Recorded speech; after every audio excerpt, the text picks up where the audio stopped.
Hermanos, que el Señor les bendiga. Nos encontramos una vez más estudiando la palabra de Dios, viendo unas preguntas que hemos estado resolviendo para aclarar un punto. ¿Por qué la iglesia de nuestro Señor Jesucristo, la iglesia verdadera, actualmente vive en un deterioro espiritual? ¿Por qué ha declinado?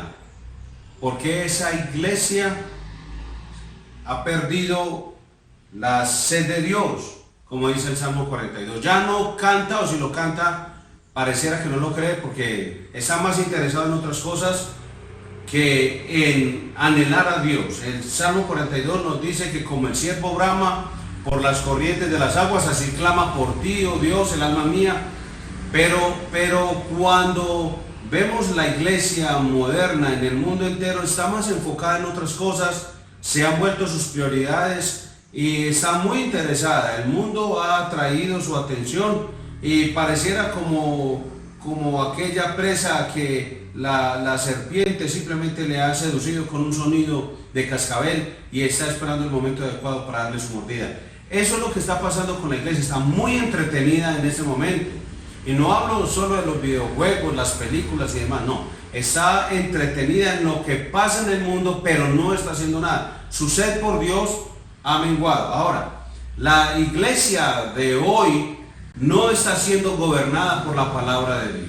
Lo gobiernan las directrices, órdenes, decisiones, lo que digan los pastores del momento, los profetas que se desaparecieron esos falsos profetas y no están diciendo nada del coronavirus. Ahora dirán ellos que el que le dé esto es por falta de aquello, es porque no oro lo suficiente o no diezmo mucho, en fin. Pero la iglesia verdadera, la iglesia de nuestro Señor Jesucristo, cada día está siendo menos gobernada por la palabra de Dios. Está, como dice la Escritura, con comezón de oír.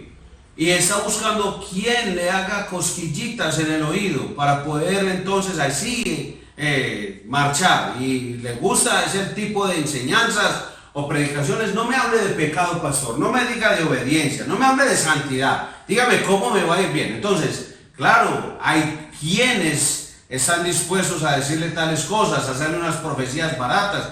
Un Dios barato, y lo digo con reverencia porque no estoy hablando del Dios de la Biblia, el Dios de esas personas. Un Dios con minúscula, un Dios pequeño. Es un Dios barato el que ellos ofrecen. El Dios de la Biblia es todopoderoso y en un momento podría cambiar todo lo que está ocurriendo en el universo entero. Y de hecho, una pequeñísima muestra es lo que está ocurriendo hoy en día. Pero el Dios en que se ha creído parece que fuera un Dios no conocido. Parece que no fuera el Dios de la Biblia. Pero la iglesia, entonces, la pregunta es, ¿está siendo gobernada por la palabra de Dios? Pues yo creo que mucha parte de la iglesia no lo está. Le gustan más los libros, los entretenimientos, las películas rápidas que le cuenten historietas y demás. Ahora, el amor por el prójimo, como dice Juan 13:35. Antes mencionábamos Colosenses 3:16. La palabra de Cristo no está morando en abundancia en los corazones de las personas. Y la Biblia dice en Juan 13:35, ya lo hemos mencionado varias veces, en eso conocerán que son mis discípulos, en que os amáis los unos a los otros. Ahora, la iglesia ha decaído, se ha deteriorado su amor por los demás. Cuando hablamos de ayuda humanitaria, de ayudar al prójimo, entonces si salimos en la televisión o si nos promueven en alguna empresa, o si alguien hace un video con nosotros entregando mercados o dando una cosa y la otra, entonces ahí sí participamos. Pero en el anonimato de la iglesia, que siempre se ha caracterizado, solo porque hay alguien que después se dedicó a copiar la historia o la biografía de un individuo, de alguien de la iglesia cristiana, es que sabemos que eso pasó. Pero no es porque ellos se hayan autopromovido para que quedaran en la historia sus grandes hazañas. La iglesia ha ido perdiendo el amor por el otro. Y por eso no nos identifican como discípulos del Señor Jesucristo. Nos ven como religiosos, una religión más. un grupo más de religiosos, de evangélicos, y nos confunden a unos con otros, pero es porque la marca distintiva del cristiano, que es el amor, se ha deteriorado, ha perdido fuerza y vigencia en la iglesia. No somos más sensibles ante la presencia de Dios. Un indicador: los silbidos, los gritos en las iglesias, las bullas y los comportamientos enajenados de algunas personas en medio de las reuniones, como si eso fuera la presencia de Dios. Es que es un desconocimiento de las Escrituras. Si vamos al Salmo 139, la Biblia dice que el Señor está presente aquí mismo, ahora mismo. La Biblia dice que el Señor, como Dios omnipresente, lo llena todo. Por lo tanto, yo no tengo por qué decirle a él: Dios, ven a este lugar para ayudarme en esta predicación. El Señor ya está aquí y confío que está con usted en su casa. Le creo a la palabra de Dios. Por lo tanto, sé que el poder de la palabra es igual siempre, porque es su palabra, no la mía. Por eso, creer que Dios va a estar aquí si gritamos o aplaudimos o vociferamos cosas y ruidos extraños, entonces no conocemos al Dios de la Biblia. El Dios de la palabra, como dice la Escritura, dice que lo llena todo. Salmo 139. Y la iglesia ha perdido esa sensibilidad. Espera a toda hora, ruidos de instrumentos y de aplausos y silbidos para poder decir: uy, pastor, hoy sí se sintió la presencia de Dios. Hay gente, una vez tuve la oportunidad de hablar con un hermano y me pareció algo triste y lamentable, un hermano que nos visitaba a la iglesia, y terminé la enseñanza y frases propias de aquellas personas por las que siento profunda tristeza porque han sido enseñados equivocadamente. Y se acerca y me dice: pastor, qué presencia de Dios en este culto, vi una luz detrás de usted toda la predicación. Pues habrá pastores y predicadores que con seguridad se entusiasman con eso y hasta lo dicen: venga hermano, dígalo en el video y póngalo aquí y para compartirlo por las redes sociales para que todo el mundo diga yo como soy de grande. Eso pasa, de eso estamos llenos, de hombres entre comillas grandes. Si nosotros dimensionáramos lo que es la creación de todo el universo, todo lo creado, que nosotros somos muy pequeños, y como diría este filósofo del pasado, Blaise Pascal, él decía que el ser humano de la creación está en la mitad, entre lo que es más grande, inmenso, y entre lo que es infinitésimamente pequeño. Estamos en la mitad, y yo creo que en parte tiene razón, porque nosotros somos muy pequeños. Sin embargo, somos atrevidos, arrogantes, soberbios, petulantes, altivos. Hablamos de Dios como si Él fuera el niño de los mandados, como si tuviera que salir corriendo a ayudarnos. Hemos perdido la sensibilidad de la presencia de Dios. Dios está presente. Así que lo que ocurre a nuestro alrededor, no importa que sea malo o bueno a los ojos nuestros, eso a nuestros ojos podemos decir lo que sea. Lo que yo leo en la Biblia, del Dios de la Biblia, es lo que está escrito por Él, inspirado por Él. Y la Biblia dice que Dios, ¿cómo no vamos a recibir de lo bueno y lo malo? Lamentaciones capítulo 3, versículo 32 en adelante. Léalo, hermano, para que usted tenga un entendimiento y comprensión de que no estamos ni ante un Dios tirano, es un Dios amoroso, soberano, justo y un Dios infinitamente sabio. Lo que Él está haciendo es bien, siempre es bien. Además, ese Dios está interviniendo en la humanidad ahora mismo. Lo que pasa es que la gente no lo oye, la gente está muy distraída y muy preocupada por eso, por lo que está ocurriendo alrededor, cómo resolverlo del momento. Y si viniera otra situación peor, o una crisis diferente. El ser humano ha perdido la conciencia de la presencia de Dios, especialmente la iglesia, quienes decimos ser hijos de Dios, que hemos nacido de nuevo. que le pertenecemos a Él, que Dios en su paciencia nos ayude, hermano, a volver a ser sensibles ante la presencia de Dios. También hemos perdido la experiencia de una medida creciente de preocupación por las necesidades espirituales y temporales de Dios, de los otros hermanos. Dios ha puesto en nuestro corazón, dice primera de Pedro, capítulo 1, versículos 22 y 23. Dios puso en mi corazón la capacidad y la habilidad para amar al otro. La Biblia dice en primera de Juan 3, 16 al 18, que como hijo de Dios, si he conocido a Dios, debo identificar y debo tener la capacidad de identificar la necesidad de mi hermano, y si tengo cómo ayudarle, hacerlo.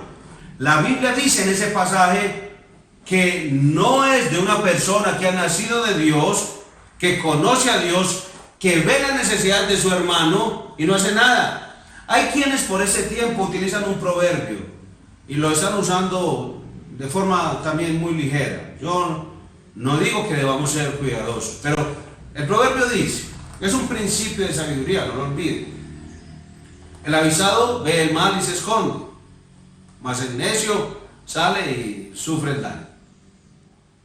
Lo que están utilizando ese texto bíblico, que es un principio de sabiduría, que no es un mandamiento, para que lo sepan aquellos que no lo sabían, es que ese principio de sabiduría no está hablando de que usted vea a su hermano necesitado y entonces usted dice, yo soy un avisado, veo el mal del coronavirus por todas partes. Hermano, Dios se hará cargo de tu vida porque yo no puedo hacer nada. He sido avisado y me esconderé. No, lo que está haciendo es desobediente. Porque contrario a lo que dice Proverbios, el mandamiento bíblico, si es que ames a tu hermano, es que estés atento a las necesidades espirituales y temporales de tus hermanos. Hoy, por ejemplo, entre las 5 y las 7 de la tarde, muchos hermanos se presentaron con ofrendas de canasta familiar, ayuda humanitaria para otros hermanos. El día de ayer también fue así. Y no estamos aplaudiendo a los hermanos para darle honor y gloria. Nos regocijamos con su obediencia a la palabra de Dios, porque ese es un mandamiento. Si te escondes para no ayudar a tu hermano, eres un cobarde y un desobediente a las escrituras. Cuídate, utiliza tapabocas, guantes, gel antibacterial, alcohol, desinfecta tu casa, pero a la hora que seas convocado a ayudar a tu hermano, no tardes en hacerlo. Alguien me dirá, pastor, usted está desvariando, usted está enloqueciéndose, usted se chifló. Bueno, no sé qué palabras utilizarán. Yo leo la Biblia y no voy a salir a exponerme innecesariamente en este momento. Estoy en mi casa, resguardado, y hago todo lo que tenga que hacer. Pero a la hora que tenga que salir a ayudar a mi hermano, lo voy a hacer, porque Dios me manda y Él está por encima de esto. Así que no estoy tentando a Dios, no estoy siendo osado, no estoy desobedeciendo a Dios. Estoy antes tomando prestadas las palabras de Martín Lutero cuando la pandemia de la peste bubónica. Él le mandó una carta al reverendo John Hess y le dijo, yo si tengo que hacerlo lo voy a hacer. Y es bueno que lea biografías bíblicas, hermano, porque la esposa de Martín Lutero, estando en embarazo, ayudó a muchos enfermos y su casa se volvió casi un hospital. Así que, hermano, si usted cree que no ayudando a sus hermanos es lo mejor que puede hacer, la Biblia dice que de eso tendrás que dar cuenta a Dios. Ahora, ¿por qué el deterioro espiritual de la iglesia? Por eso, porque no tiene sed de Dios, no lo gobiernan las escrituras, sino los mensajes de las redes sociales, no crece en su amor por los demás, no es sensible ante la presencia de Dios y tampoco está creciendo en la preocupación por las necesidades espirituales y temporales de los hermanos. Ahora, ¿hoy qué veremos? La iglesia también decrece, declina, decae, porque no se deleita en la iglesia, en la esposa de Cristo. Vamos al Señor en oración. Padre Celestial, en el nombre de Jesús te doy gracias, pido tu guía y tu dirección para esta palabra. Por favor, Señor, ayúdanos para que esta palabra quede grabada como con fuego en nuestro corazón, para que haya arrepentimiento verdadero y genuino, para que tu iglesia despierte al amor y a las buenas obras, Señor. Nosotros tenemos la demanda de santidad, de amar a nuestros hermanos, sin ser irresponsables, Padre, pero tu mandato está por encima de él. Ayúdanos y en el nombre de Jesús permítenos aprovechar cada oportunidad que nos das para ser útil en el cuerpo de Cristo. Tal vez guardemos nuestra vida en ese tiempo, pero tu palabra dice que tus discípulos se niegan a sí mismos. No quiero fomentar irresponsabilidad en tu iglesia. No quiero que malinterpreten esa enseñanza, Señor. Por eso pido la ayuda de tu Espíritu Santo, para que terminando esta enseñanza, este sermón, podamos todos decir: quiero crecer en mi amor por la iglesia, la esposa del Cordero. Oramos en el nombre que es sobre todo nombre, Cristo Jesús. Amén.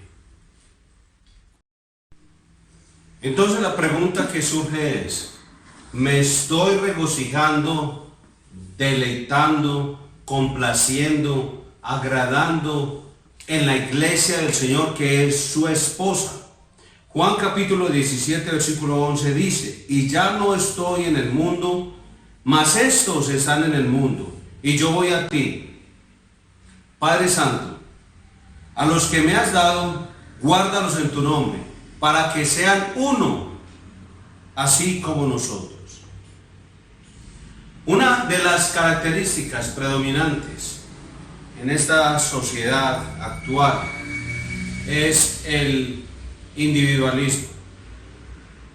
El hombre moderno tiende a pensar en sí mismo mayormente que cualquier otra cosa, como un individuo, no como parte de una sociedad, no como parte de una comunidad. En esos días les mencionaba en otra enseñanza: ¿cómo es posible que los hombres se apresuren a que sus padres y abuelos firmen documentos que autoricen desconectarlos en cualquier momento, prescindir de sus vidas, como si nosotros fuéramos Dios para decir cuándo quitar una vida y cuándo no?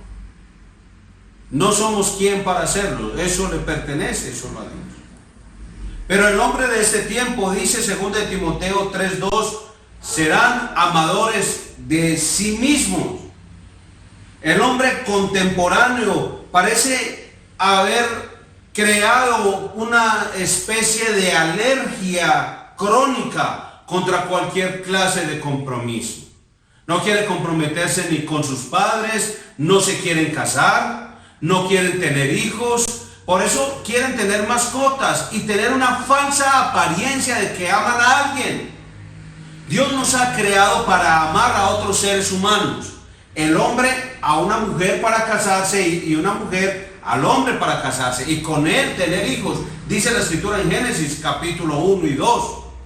Pero el hombre prefiere tener una mascota. No es que sea malo tener una mascota, pero el hombre prefiere tener una mascota, y el día que esa mascotica está ancianita o tiene una enfermedad, entonces puedo ir con esa mascota a una tienda veterinaria o lo que sea, o a una clínica, y le digo: por favor, póngale una inyección, y hasta hacen duelo y le pagan funeraria y demás para aparentar falsamente que amaban a alguien. La Biblia no habla nada de eso en cuanto a que ese sea el mandato. Sobre las criaturas señoreamos. Y la Biblia dice precisamente en Romanos, capítulo 1, 18 en adelante, que el hombre, para suprimir la verdad de Dios, ha negado a Dios, no le agradece que haya sido creado por Dios y le ha dado el lugar de Dios a las criaturas. Es una alergia con toda clase de compromiso. No quiere vincularse. Los divorcios cada vez afloran más. Las iglesias cristianas se han llenado de parejas divorciadas porque no quieren resolver, no quieren solucionar los problemas, no quieren resolver los conflictos. Lo único que quieren es tener un matrimonio donde se haga todo lo que ellos quieren, y cuando eso no ocurre, nos vamos. No hay perdón, no hay arrepentimiento, no hay compromiso.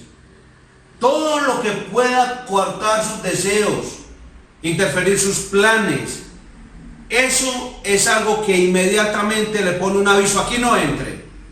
Los jóvenes de hoy en día, desde los niños, no nos permiten entrar en sus vidas. Su lenguaje es temerario, es defensivo, es amenazante. Y de hecho el saludo de un menor hoy en día hacia un adulto es irrespetuoso y descarado. Es como si nosotros le debiéramos a ellos, como si todo el mundo debiera arrodillarse a sus pies. Y muchos padres modernos favorecen esa actitud y después se lamentan por todas las semillas que florecen a los 10 años y dicen: ay, pastor, ¿qué voy a hacer con el hijo mío? Me hace eso y sufro mucho por él. Es un demandante, me manipula, me controla, me insulta. Pastor, ¿qué hago? Lo único que estás haciendo, querido hermano y padre de familia, es que estás comiendo el fruto de lo que sembraste. Y cuando te dimos la advertencia que obraras conforme a las Escrituras, amando a tus hijos, disciplinándolos, creíste que era simple fanatismo o mano dura y anticuada de tu pastor. ¿Es amor por los hijos? ¿O es que crees que Dios nos ama diferente? La Biblia dice que el Señor al que ama disciplina y azota a todo aquel que tiene por hijo. Búscalo en el libro de Hebreos, un libro que ya debiste haber leído. Pero esa es la humanidad de hoy, esa es la sociedad moderna. El que se meta con sus planes hay que sacarlo. Esa es la mentalidad de los seres humanos hoy en día, y obviamente en el cristianismo es igual. Mencionamos a esos profetas falsos de hoy en día, a los falsos apóstoles, a los falsos maestros. Están interesados en ellos mismos. A ellos no les interesa ir a ayudar a nadie. Deberían vender todas sus propiedades y repartir sus fortunas hoy en plena crisis con los hermanos de su iglesia, pero las personas siguen siendo engañadas por esos falsos maestros. Claro que entendemos por la palabra de Dios en 2 de Tesalonicenses que es un juicio para todos aquellos que se han opuesto a la verdad. Seguirán engañados. Ahora, ¿qué es lo que pasa? Que es un pensamiento en sí mismo, individualista. Muchas de esas personas han impactado a los verdaderos cristianos, y tenemos cristianos enfocados en ellos mismos. Por eso el deterioro del cristianismo, por eso el deterioro del cristianismo a nivel universal, a nivel de las iglesias locales, a nivel de las vidas y de las familias. Muchas personas profesan ser creyentes y pretenden tener una relación con Cristo, pero no quieren tener una relación ni vivir una relación con la iglesia. Eso es imposible, es imposible. Eso no se puede dar. Estás en Cristo, entonces debes estar en la iglesia. Amas a Cristo, entonces tienes que amar la iglesia.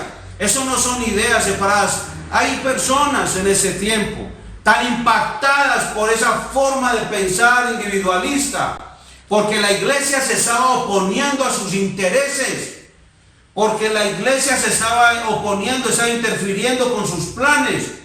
Por eso entonces a esa iglesia le decimos que no, y decimos, Cristo sí, iglesia no.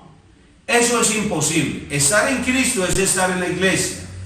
Amar a Cristo es amar la iglesia. Esa fue la primera enseñanza de cristología que le dio el Señor Jesús al apóstol Pablo cuando iba camino a Damasco. Le dijo, Saulo, ¿por qué me persigues? Y él dijo, ¿quién eres, Señor?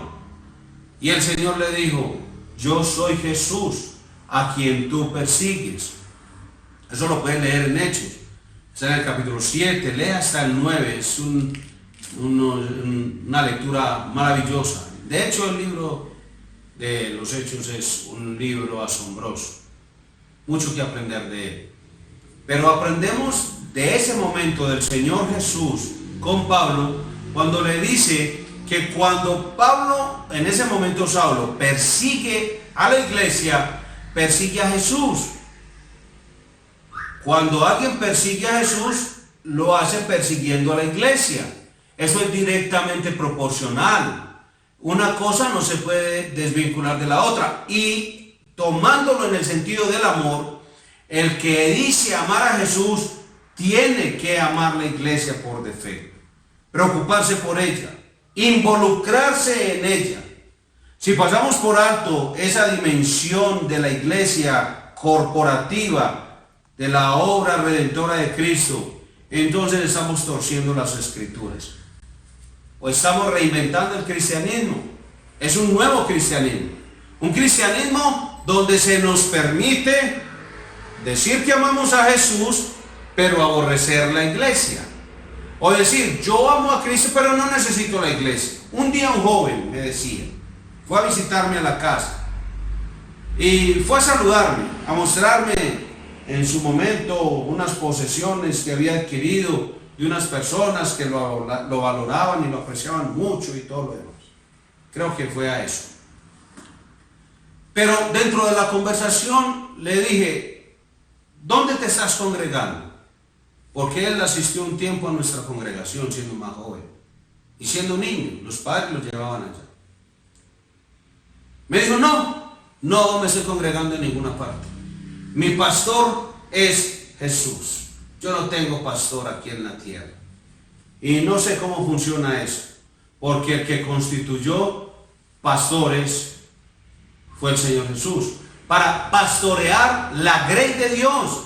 O no eres de la grey de Dios, o eres un desobediente y rebelde, y Dios te va a disciplinar por eso, para encauzarte y ponerte bajo un pastorado. Pero hay gente que no quiere ser pastoreado, no quiere que nadie les diga nada, porque se meten con sus planes, le dañan sus planes. Mejor, pastor, déjeme, yo hago las cosas a mi manera.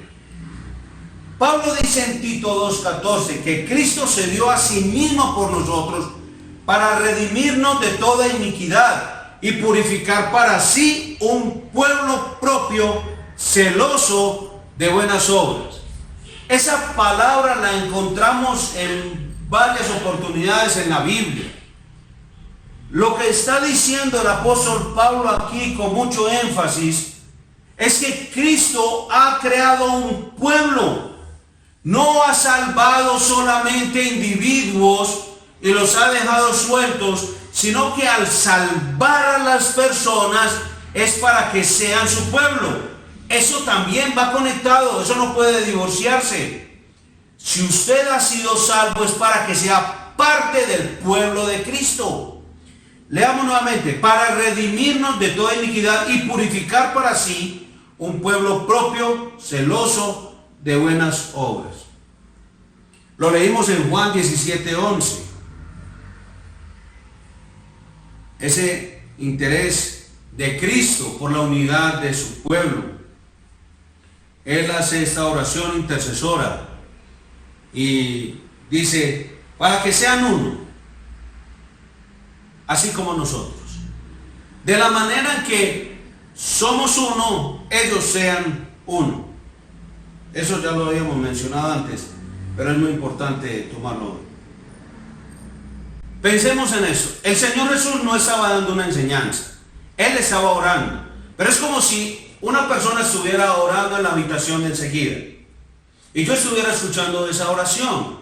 Y yo puedo oír lo que esa persona ora. Y cuando esa persona está orando, está revelando sus deseos más profundos. Eso es lo que Juan nos está dejando a nosotros ver y conocer. El anhelo en el corazón del Señor Jesús cuando oraba al Padre Celestial. Entonces, Dios en su gracia y bondad nos permite conocer qué era lo que había en la oración, en el corazón del Señor Jesús. Muchos textos en la palabra dicen que Él se apartaba a orar, pero no sabemos en todas las oraciones que decía. Pero en esta sí, y es una oración supremamente importante. Y si nuestras oraciones igual están revelando los deseos, los anhelos más profundos del alma, entonces no podemos dudar ni siquiera por un instante que la unidad de los creyentes es una prioridad en la mente y en el corazón del Señor Jesús. Imaginemos que Él está orando, lo estamos viendo orar, y si le dijéramos: Señor, yo quiero oírte orar, yo quiero saber por qué oras. Y la Biblia dice que Él todavía está intercediendo por la iglesia. Ahora, para nosotros es claro saber, por la palabra de Dios, no por imaginarios, no porque lo dijo el pastorcito fulano o el librito de sultán, es por la palabra de Dios. Su oración es para que la iglesia aún hoy permanezca unida. Juan 17:11. Y ya no estoy en el mundo, mas estos están en el mundo, y yo voy a ti. Padre Santo, a los que me has dado, guárdalos en tu nombre, para que sean uno, así como nosotros. Versículo 20. Mas no ruego solamente por estos, sino también por los que han de creer en mí por la palabra de ellos, es decir, usted y yo. O sea, Jesús está orando por los discípulos y por nosotros que habríamos de creer en la palabra de los apóstoles. La Biblia dice que una de las evidencias de los que han creído en Jesús es que creen en las palabras de los apóstoles.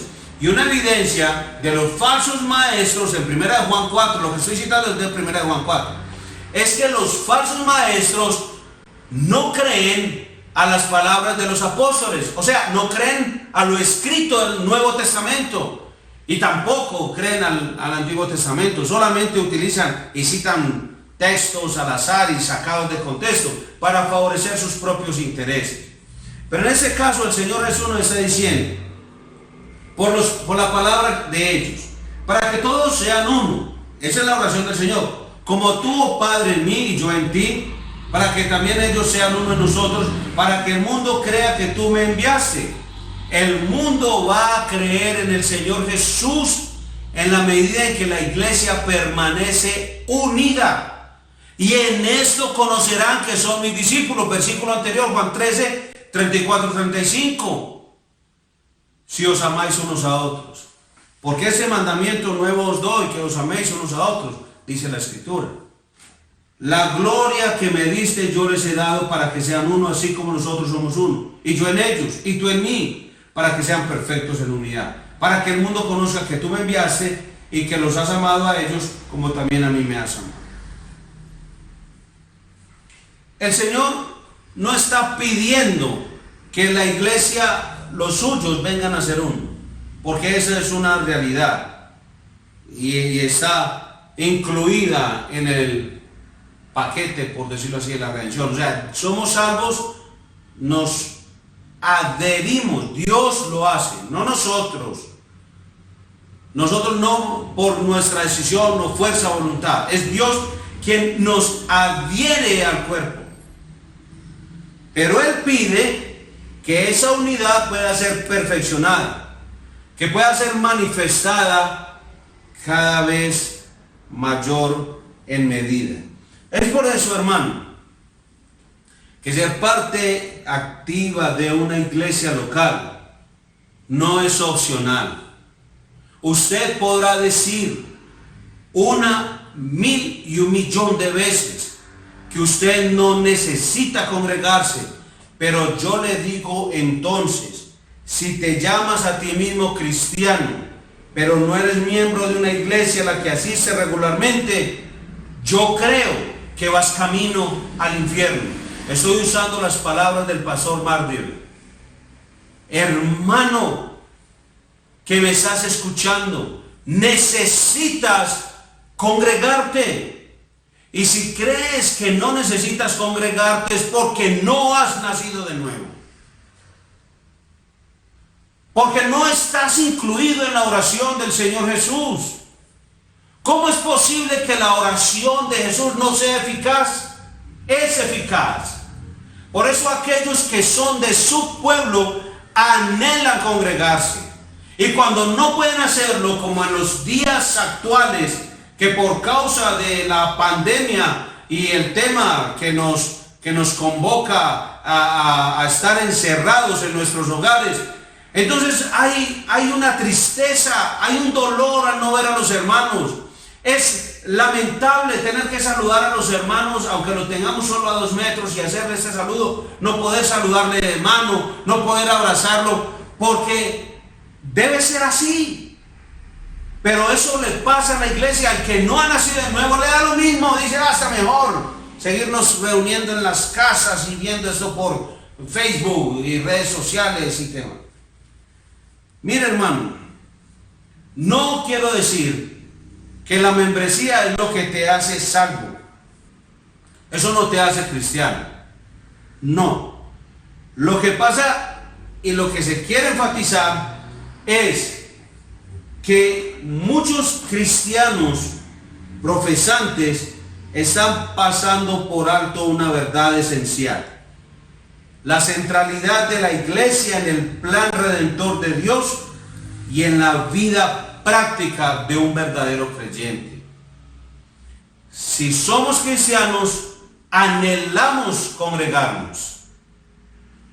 Eso es lo que enfatiza el Señor Jesús.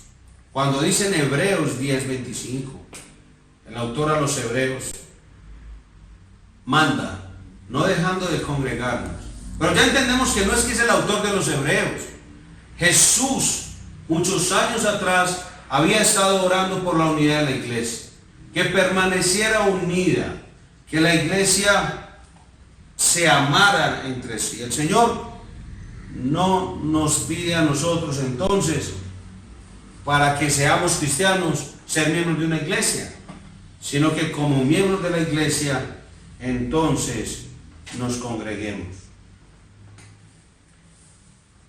Hace poco, no mucho realmente, es reciente, para algunos será hace muchos años, pero realmente mirando la línea del tiempo es hace poco. Un señor novelista muy imaginativo y con un conocimiento cuestionable de la historia, escribió una novela y habla de una supuesta relación entre el Señor Jesús y María Magdalena. Es un libro